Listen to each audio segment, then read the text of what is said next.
Graça e paz a todos os irmãos, queridos irmãos da IBCOR, a todos os amigos que estão participando deste culto, ou melhor, estão cultuando conosco neste momento. Não é? Eu desejo que o Senhor fale ao seu coração através desta reflexão, nesta noite de domingo, 14 de março de 2021. E eu gostaria que você abrisse sua Bíblia na segunda carta de Paulo aos Coríntios, no capítulo 5, versículo 17. Apenas este versículo eu vou ler e os irmãos acompanharão em suas Bíblias. Diz assim a palavra: e assim, se alguém está em Cristo, é nova criatura, as coisas antigas já passaram, eis que se fizeram novas. Vou ler de novo. E assim, se alguém está em Cristo, é nova criatura. As coisas antigas já passaram, eis que se fizeram novas. Vamos orar. Deus querido, fala aos nossos corações neste instante, Pai. Para isso estamos preparados para ouvi-lo. Desafia-nos nesta noite, em nome do Senhor Jesus. Amém. Infelizmente, prezados, muitos crentes ainda não entenderam tudo o que aconteceu em suas vidas após o encontro que tiveram com o Senhor Jesus. Para mim, irmãos, não existe um milagre maior na vida de qualquer ser humano do que o milagre do novo nascimento. Aquele milagre fantástico operado pelo Espírito Santo de Deus na vida de pessoas que há alguns minutos estavam vivendo completamente distantes do Senhor, e agora as escamas caem dos seus olhos e eles têm entendimento para a salvação através da fé no Senhor Jesus. Muitas pessoas que convivem com aquele irmão que nasceu de novo, ficam extremamente curiosos sobre o motivo de tanta mudança, não é? Na vida de uma pessoa que se converteu genuinamente e há pouco não levava uma vida correta, uma vida digna, e agora passa a viver de uma forma tão transformadora. De fato, prezados, todas as pessoas deveriam mesmo ficar perplexas com as transformações operadas pelo Senhor Jesus na vida de alguém que depositou a sua confiança na pessoa dele. As profundas transformações deveriam servir como verdadeiras marcas nas vidas de todas as pessoas que um dia se cansaram de tentar conduzir as suas vidas por si mesmas e resolveram, então, se entregar, deixar que o Senhor Jesus não somente as salvassem, mas conduzissem as suas vidas. E quando essas tremendas mudanças começam a acontecer na vida dessas pessoas que se renderam a Cristo, então algo maravilhoso começa a acontecer. Essas pessoas começam a proclamar em alto e bom som que decidiram entregar as suas vidas para aquele que cuida com terno amor, aquele que consola, aquele que conhece cada célula do nosso corpo, aquele que é a expressão maior do amor de Deus, o Senhor Jesus, não é? Como é maravilhoso o testemunho genuíno de alguém que nasceu de novo, de alguém que se converteu, de alguém que entendeu a sua salvação e agora quer viver completamente para o Deus que o salvou. Mas a pergunta que não quer calar é: Porque muitas vezes não vemos esse entendimento e até mesmo estas transformações nas vidas de muitos crentes. Uma pergunta dura, mas é uma realidade que precisamos enfrentar. Infelizmente, muitos crentes não demonstram essas transformações. Porque eu entendo, prezados, baseado na minha conversão, que tudo que algumas pessoas precisam para mudar de vida é um novo começo, e esse novo começo com o Senhor Jesus. Mas acontece que, infelizmente, algumas pessoas acham, mesmo depois que se convertem, acham que não é possível mais recomeçar. Não é possível mais ter uma vida digna, uma vida nos parâmetros do Senhor Jesus, segundo a palavra. Talvez porque cometeram muitos erros na vida. Há pessoas que experimentaram muitos contratempos e cometeram muitas falhas, e isso as impedem, infelizmente, mesmo depois que se convertem, as impedem de um viver novo. O problema, queridos, é que, ao contrário do que muitas pessoas pensam, esses erros podem ser esquecidos por ela mesma, porque Deus já esqueceu. E podem, inclusive, esses erros podem nos ensinar muitas coisas boas e nos transportar para uma vida infinitamente melhor do que a que estamos vivendo. O Senhor Jesus disse no Evangelho segundo João, capítulo 10, versículo 10, eu vim para que tenham vida, e vida em abundância. E ele disse isso depois de dizer que o diabo, o inimigo das nossas almas, veio roubar, matar e destruir. E ele tem feito isso. O inimigo das nossas almas tem feito isso na vida de muitas pessoas, conservando em seus corações lembranças dolorosas dos erros cometidos no passado, e que muitos, infelizmente, insistem em requentar isso, em ressentir isso nos corações. E isso tem servido como um entrave para que essas pessoas vivam uma novidade de vida. Infelizmente, tem muitas pessoas que pensam que o nosso Deus está agora o tempo todo pensando no nosso passado. Tem muita gente que pensa, mesmo depois que se converteu, que Deus agora está com uma cadernetinha ali, ele fez isso, ele fez aquilo e tudo, está perdoado, mas isso aqui, ele é assim, ele é desse jeito e tudo, não é? Mas, prezados, isso é uma sutileza do inimigo das nossas almas, isso é uma sutileza de Satanás em nos trazer à memória, em nos lançar dardos inflamados do maligno a respeito do que fomos outrora. Isso aconteceu com o apóstolo Paulo. Eu particularmente acho que o espinho na carne do apóstolo Paulo eram lembranças daquilo que ele fez, especialmente em consentir a morte de Estevão, por ter perseguido a igreja. Mas essas coisas, o mesmo apóstolo Paulo fala que, esquecendo das coisas que para trás ficam, prossigo para o alvo, para o prêmio da soberana vocação de Deus.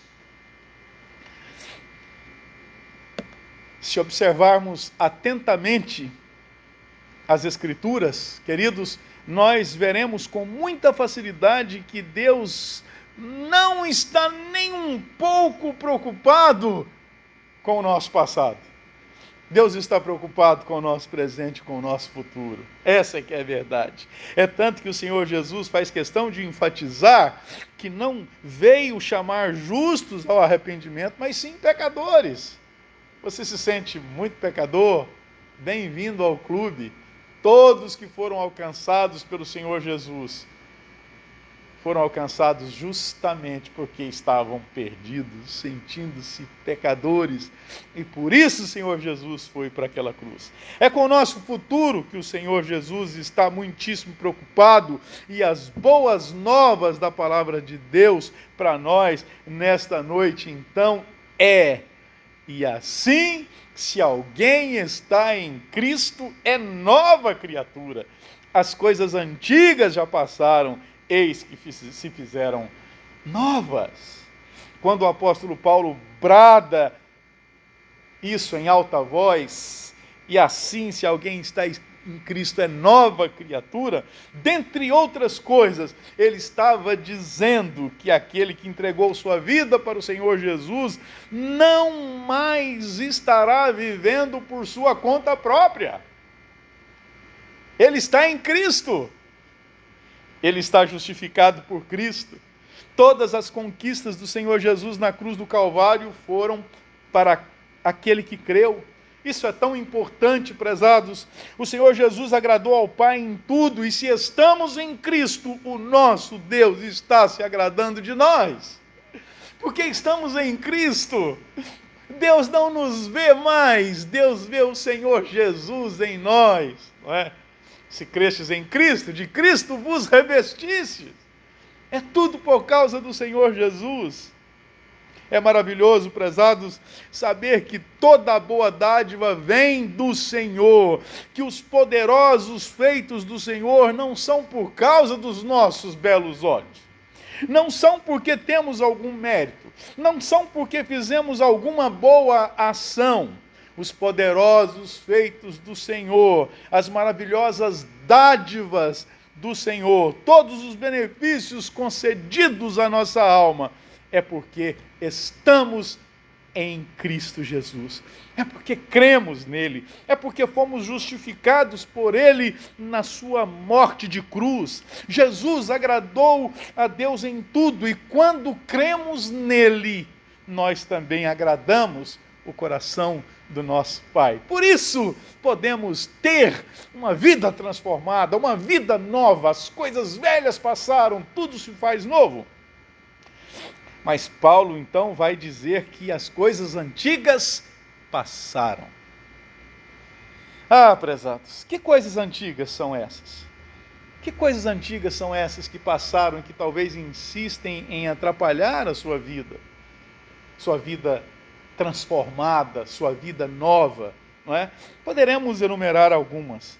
Antes você pode ter feito muita coisa que você tem vergonha de ter feito. Qual crente que não tem vergonha de certas coisas do passado? Paulo chegou a dizer que, olha, as lembranças que tem são coisas das quais nos envergonhamos, não é? Você pode ter tido um fracasso na área das finanças. Você pode ter fracassado como marido, como pai, como esposa, como filho, como patrão, como empregado. Você pode ter feito algo feio na área moral. Você pode realmente ter feito muita coisa e achado que estragou tudo, e por isso a vergonha pode estar atrapalhando a sua vida.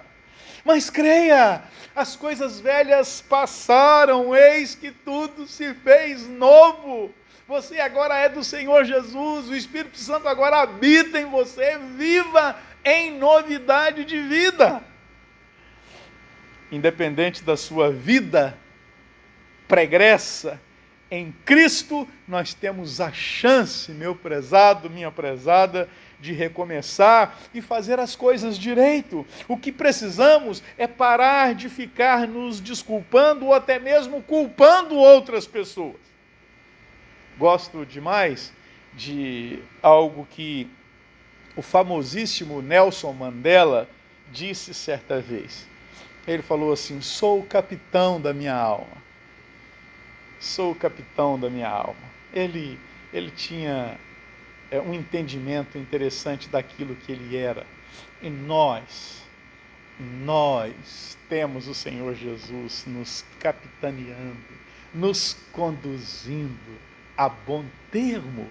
Independente do que você fez ou do que fizeram para você, a decisão é sua de não andar segundo essas coisas que vêm te atrapalhando. Esqueça o que passou, olha para o Senhor Jesus. É incrível como tem muita gente com muita dificuldade com isso. Tem muita gente presa ao passado e não estão fazendo muita coisa no presente porque estão lá amarradas a coisas que fizeram. Quando o Senhor Jesus já as alcançou, já as libertou. Antes éramos pessoas muito fracas. Nós nos sentíamos fracos, impotentes, muitas vezes incapazes de controlar o que se passava à nossa volta. Antes, o inimigo das nossas almas lançava muitos sentimentos ruins em nossa mente. Muitas vezes nos sentíamos como que em uma batalha, e uma batalha perdida, porque não tínhamos força contra o maligno. Mas agora, queridos, a palavra de Deus vai nos dizer em 1 João, filhinhos, vós sois de Deus e tendes vencido o maligno, porque maior é aquele que está em vós do que aquele que está no mundo. Antes estávamos sozinhos, estávamos entregues a nós mesmos, mas agora somos do Senhor Jesus. E maior é o que está em nós do que o que está no mundo. Antes nós tínhamos medo. O medo, prezados, tem sido a razão da maioria das doenças deste século. O medo, prezados, nos paralisa e nos deixa completamente sem ação. Antes tínhamos medo de perder o emprego, tínhamos medo de não sabermos cuidar das pessoas que amávamos, tínhamos medo de ficarmos doentes, de perdermos o nosso patrimônio. O fato é que éramos cercados de medo por todos os lados, mas agora a palavra de Deus nos diz: no amor não existe medo, antes o perfeito amor lança fora o medo. Aliás, digno de nota, alguém teve o cuidado de fazer uma contagem e descobriu que há na palavra de Deus 365 não temas. E alguém concluiu que parece que é um não temas para cada dia do ano.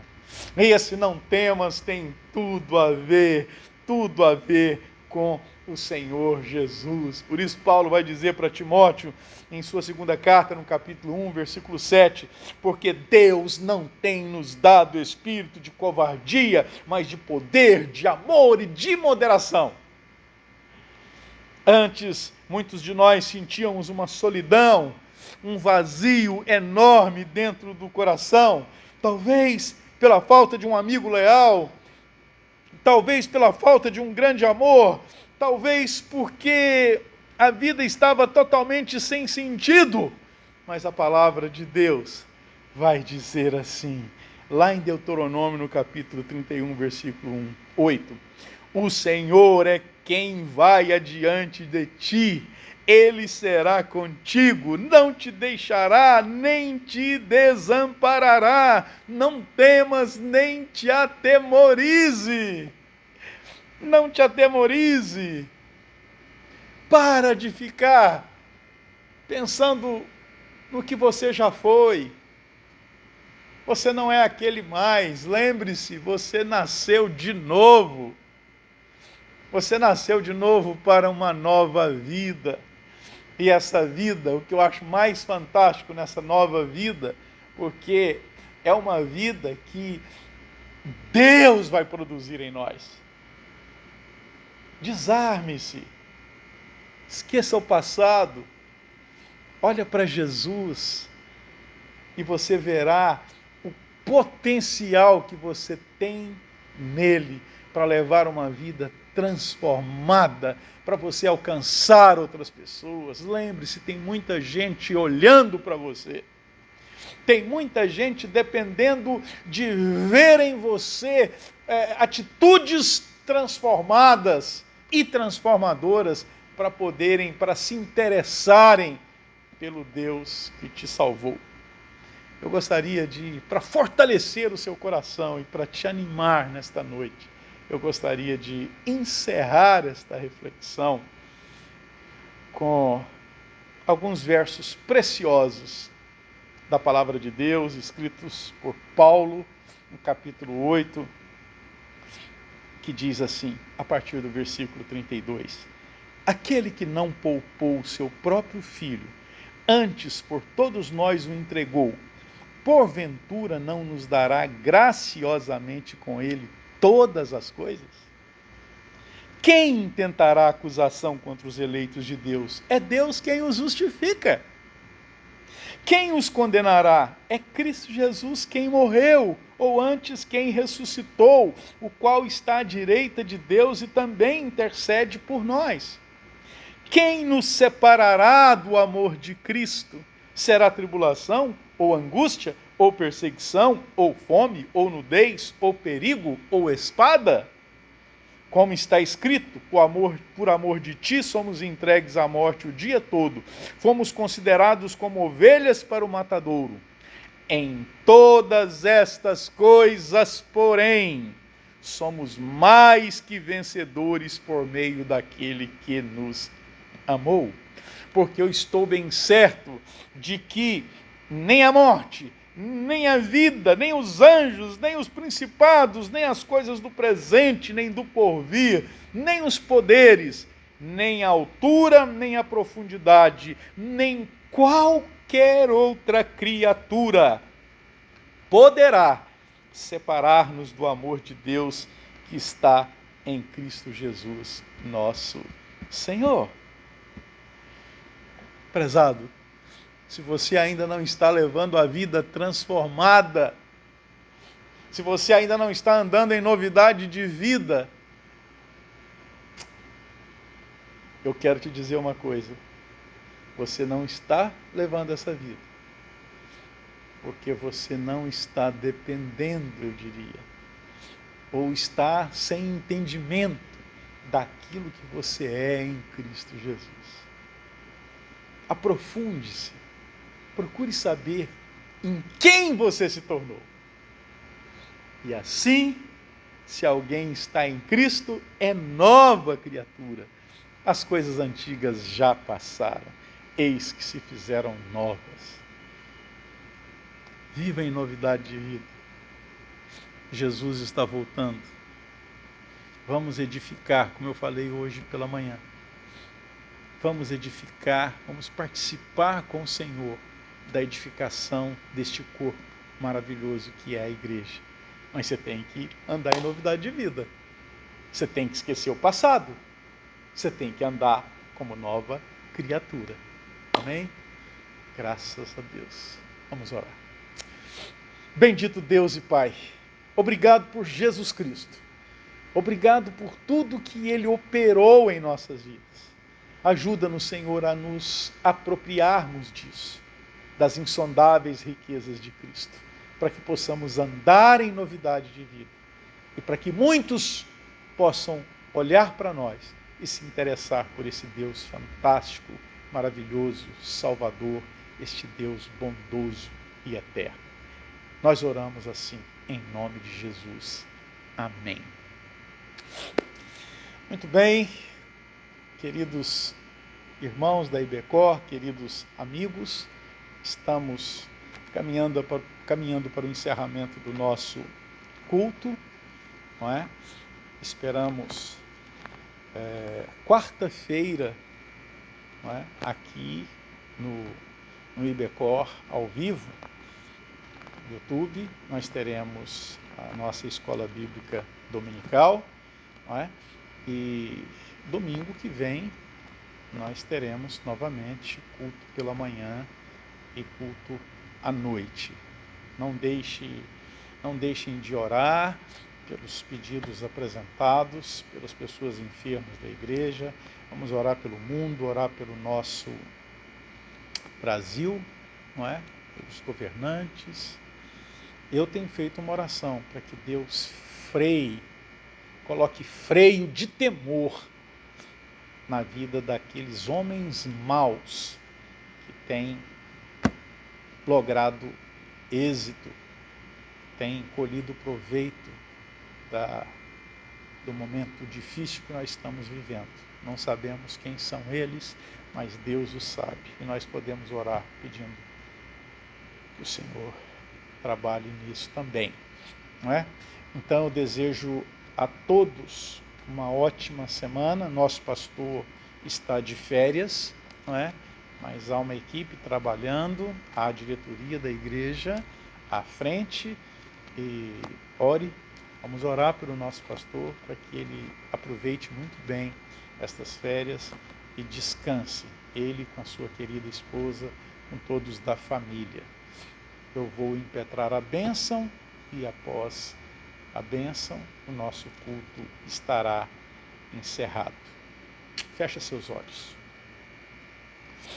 Que o amor de Deus, o nosso Pai, que a graça redentora e salvadora do Senhor Jesus, que a comunhão e as consolações do Santo Espírito sejam com você, meu querido irmão, sejam com você, minha querida irmã, sejam com os amigos que estão cultuando conosco neste culto online, seja com a Igreja Batista do Cordeiro e com todo o povo de Deus, hoje e para todo sempre. Amém. Espere um pouquinho, porque eu não sei se haverá alguma comunicação depois do encerramento deste vídeo. É bom dar uma olhadinha. Um grande abraço. Boa semana para você. Tchau.